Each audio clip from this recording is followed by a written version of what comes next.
Hey, it's another week, another recipe, and today we are headed back to 1946 with a recipe that I'm pretty sure was born from the need to go grocery shopping. One of these ingredients just does not belong. Come join me. Hey everyone, welcome back to my kitchen. My name is Courtney Morris and I cook history's forgotten recipes out of random cookbooks I find and sometimes websites. And if you are new here, thank you for joining me in my kitchen, and if you have come back for more, I appreciate you hanging out with me.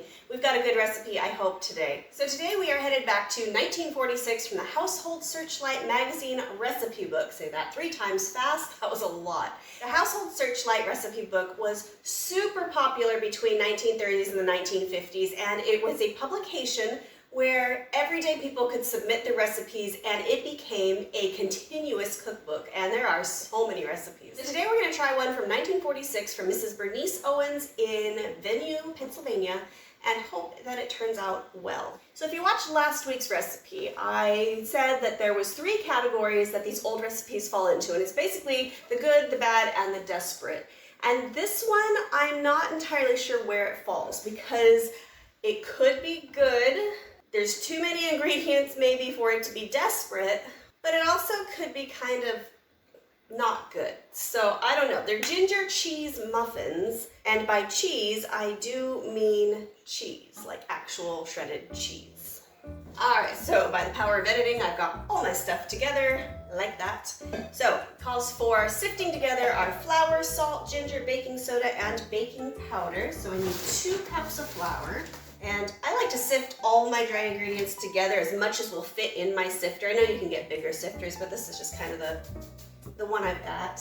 I'm using ½ teaspoon increments because I don't know where my teaspoon went. And then a ¼ teaspoon baking soda. All right, and then a ½ teaspoon ginger, and of course leave it to me. I think I just have a ½ teaspoon of ginger left. Now, this does not sound like something that goes together, cheese and ginger. However, cheese in fondue, you put nutmeg in, which is fantastic. Cheese sauce, cheese soup. I mean, it really is kind of versatile, but in my brain, it doesn't go as sweet baked goods unless it's a cream cheese or a ricotta. Just saying. But I'm not going to make any judgments just yet. I'm going to set that to the side. Now, I need to combine a beaten egg with milk and molasses, which the molasses part with the I mean, all of this just doesn't go together in my head. It's not syncing, and I am not sure why. I don't know. A ½ cup of milk.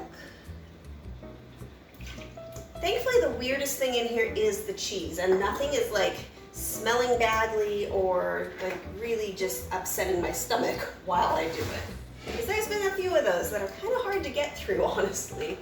All right, and then I need a ½ cup of molasses. I'm using full flavor because that's what I got and that's what I love. I know you can get the light flavored ones, but honestly, if you're gonna go molasses, go all the way. Especially when you gotta use a lot of freaking molasses. And yes, mine is warm, so it's not taking me a month of Januaries to get this out.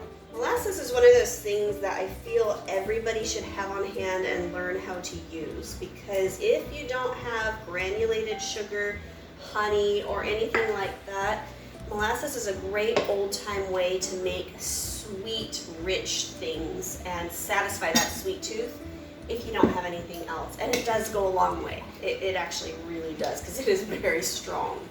That smells like Christmas. It smells like gingerbread cookies, obviously, from the molasses, but my goodness, that smells good. Okay, then it called for 4 tablespoons of melted shortening. I'm sure you could use any other oil, but this is what I had, and this is what they called for, so it works for me. Okay, now it says fold in cheese. Okay, so that must mean I must put this in here because I can't fold anything in liquid. So, I almost want to omit the cheese and just make a gingerbread muffin because it smells really good. I don't know why the cheese. Like, I wonder if it just gives it like some sort of consistency. Because honestly, without it, it's making a mess, like usual. Wouldn't be Courtney's kitchen if I didn't make a disaster of it, or myself.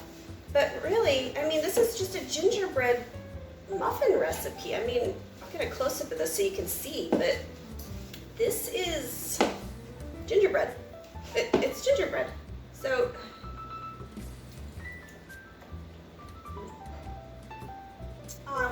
this now.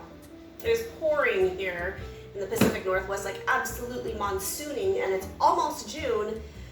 And now I just tasted some gingerbread stuff, and now I really just want Christmas. It's still cold enough to put a fire in my fireplace, and I just might do that if these turn out. But it's kind of like this is the feeling of making or having a really amazing cake, like a gorgeous something or other, and then just throwing it off the balcony. I don't want to ruin this, but like it seems like raisins, of all people for saying raisins or a fruit needs to go in bread. I mean, good grief. You can see how much I don't really want to put cheese in this, but it said it was prize winning. I'm gonna go with that. This is a prize winning recipe, and it's gonna be dang good because in 1946, this is what you did. And it doesn't say what kind of cheese. I just have cheddar because it's pretty common, and the only other one I have is pepper jack, which I really don't think that would be good. Could be. But we'll see how this goes first. Okay, I need 3/4 of a cup. Where am I? I'll just use this. Never mind, it's full flour. Okay. Oh, hey, I did good. That's roughly about. Yeah, 3/4 of a cup.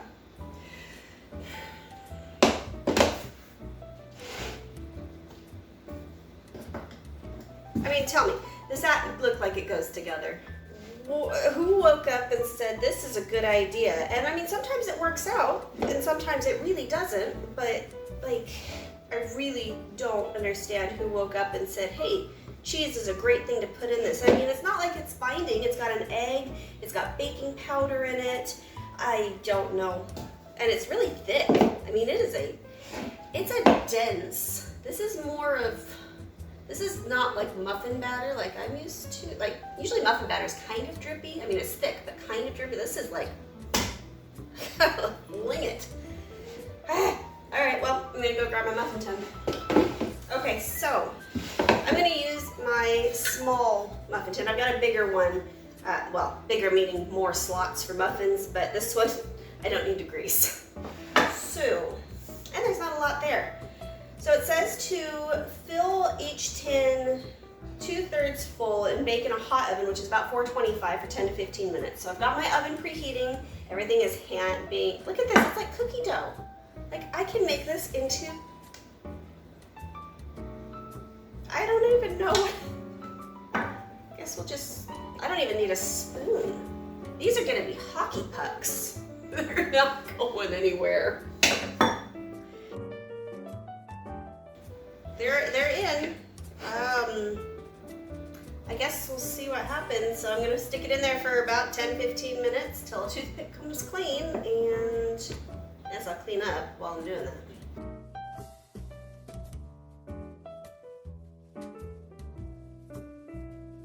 Okay, well, they're done, and they look like muffins, which kind of is to be expected. They had a decent amount of baking powder in there.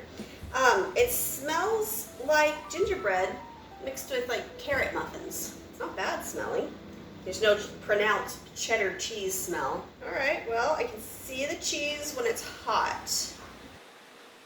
All right, this was prize winning, so let's see how prize winning it actually is.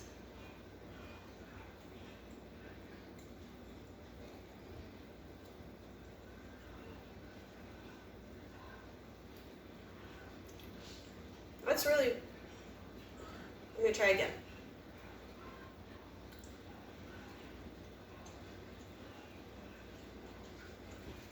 Okay, I had to make it in 2 batches because my pan wasn't big enough, so I've got a cooler one. So let me try it what it tastes like cool.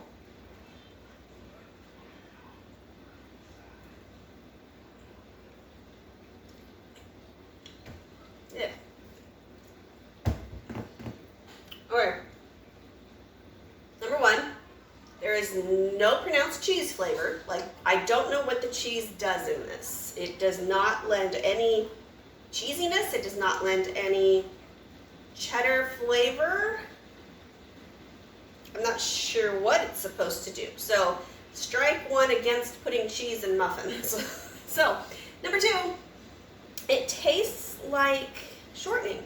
It tastes like shortening soaked cardboard, but kind of fluffy. The texture is pretty good, but the flavor is just not. It's not good. It's not that sweet, which is kind of to be expected because we didn't put actual table sugar in. We did put molasses in, but it tastes more like oil than it does a muffin. The weird thing is, too, that it doesn't taste like gingerbread, and it doesn't even taste like there's ginger in it. I can taste the molasses, but it's not a strong molasses flavor either. So I'm not sure what exactly this is supposed to taste like, but it really does kind of remind me of wet cardboard. Overall, would I make it again? No. If I wanted a gingerbready muffin, I would probably find a more modern recipe. You win some, you lose some, and it's good to try things and know what you don't like. If you made it this far, thank you so much for joining me for this recipe. I hope you've enjoyed it as much as I kind of did. I had fun making it, not necessarily eating it, but it's not the worst thing I have made yet, because if you've watched any of my other videos, there are plenty that blow this out of the water on the yuck scale. So, this wasn't bad. It was more of a, it's alright. Anyways, hit the subscribe button if you already haven't. I upload every Monday with a new historical experiment. And if you liked the video, give it a thumbs up. I'd love to hear from you in the comments, and I'd love to hear any recipes that you'd like me to try out if you're too scared, or if you have a family favorite that you want me to try out. I would love to. You can either send it in the comments or to the email address in my profile. And if you need something to watch after this, check this one out. It's a pretty good one. Alright, I will see you Monday. Have a great week.